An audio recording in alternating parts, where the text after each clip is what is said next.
Hello, and welcome to the Historical Framework of Reading and Literacy by Natara White. So here is a brief timeline about literacy and reading. The first alphabet was created around 1000 BC. This was also known as the Phoenician system, meaning that each symbol represented a different letter and sound. This is considered to be the most important advancement in communication because it allows individuals to communicate, read, and write. Here is a quick example of the symbols that they used back then. Obviously, our alphabet looks different now. It's evolved over time.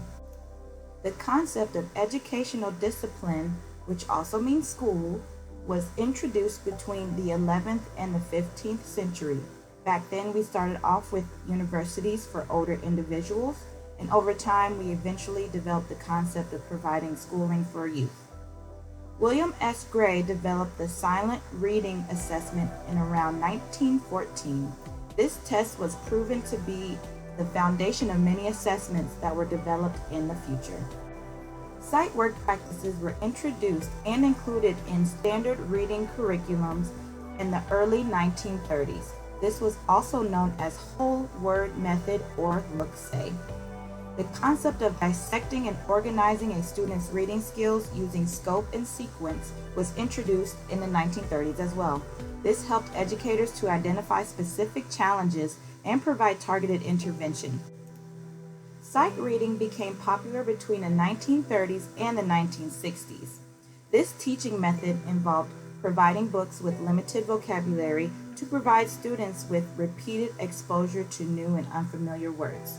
And here is an example of a sight reading from back in the day. This is the classic Dick and Jane book.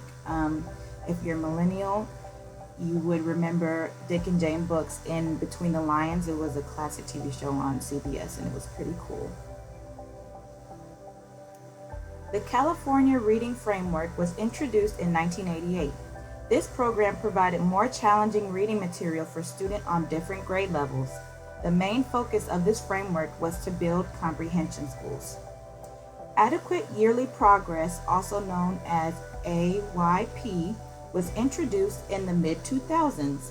This approach holds districts, schools, and states responsible for a student's yearly performance under Title I of the No Child Left Behind Act.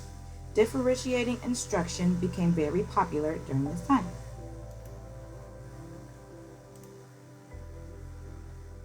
Here are the responsibilities of a reading/literacy specialist. The role of a reading/literacy specialist is to prevent reading failure by aiding general educators with assessments, academic challenge identification, IEP requirements, lesson plan development, and lesson differentiation. Specialists can also provide co-teaching assistance, lesson implementation, observation services, and intervention implementation. Current reading/literacy specialists are way more hands-on with educators and students than they were back in the 1930s.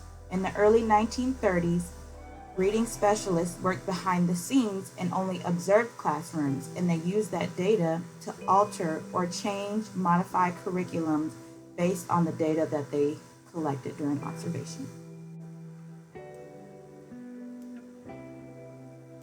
Okay, so here are the 5 concepts of language and how they work. Syntax, the rules that we use to organize and form clauses, phrases, and sentences.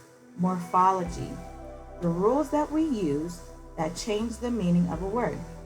Phonology, the rules that we use to determine structure, distribution, sequencing of speech, and sequencing of sound. Semantics, the rules that determine the meaning and context of words or grammatical units. And pragmatics, the rules we use to determine the language we use across communication contexts. Understanding the role of all 5 elements is really important because they play a large role in language development. They all work together and are necessary for everyday communication. So that's why it's very important that we all incorporate these 5 elements in our reading and literacy lessons. So here are my reading/literacy visions for Winton Woods City Schools. I feel like we live in a world where school districts pass students on to the next grade without considering their academic or behavioral challenges. The students that many school districts struggle with will pass these students so that they don't have to deal with them anymore. My vision for literacy instruction is to provide students with the proper foundational reading/literacy skills they need in order to succeed in the following grade. Our school district should work as hard as they can to address and target any behavioral challenges, trauma, or language barriers that may get in the way of adequate reading and literacy performance. That is all for my presentation today, and I hope you guys have a wonderful evening. I have also included a separate slide which includes all of the resources that I used for this presentation. I will also attach all of these resources to a separate Word doc which will be uploaded to Lopes. Thank you and have a great day.